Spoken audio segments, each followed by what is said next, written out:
حضرات گرامی، دنیا جانتی ہے، دنیا کا میڈیا اس منظر کو دکھا رہا ہے کہ حضور شیخ العالم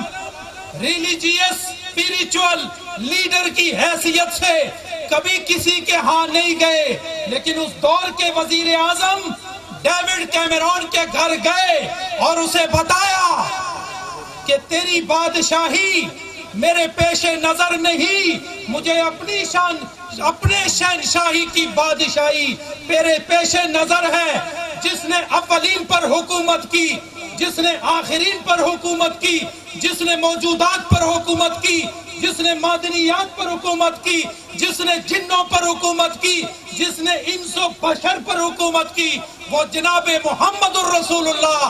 صلی اللہ علیہ وسلم ہے۔ ان کی عزت و ناموس، اس کے قانون کا مطالبہ لے کر میں تیرے دروازے پر آیا ہوں۔ حضرات گرامی، دنیا نے وہ منظر دیکھا کہ حضور مرشد گرامی کا وہ روحانی وجود، وہ روب و دبدبا ڈیوڈ کیمرون نے جب دیکھا تو حضور شیخ العالم نے فرمایا آپ بیٹھو اور میں بات سناتا ہوں۔ حضرات وہ کیا بیٹھتا، اس نے حضور شیخ العالم کو کہا کہ آپ کا یہ روحانی چہرہ، یہ نور و سرور اس بات کا تقاضا کرتا ہے کہ آپ بیٹھ کے مجھے حکم فرمائے، میں مانتا چلا جاؤں۔ حضرات گرامی، یہ وہ مرشد گرامی، یہ وہ مرشد طریقت، آج تک برطانیہ اور یورپ کی تاریخ میں یہ بات موجود ہے کہ دنیاوی نگاہ کے مطابق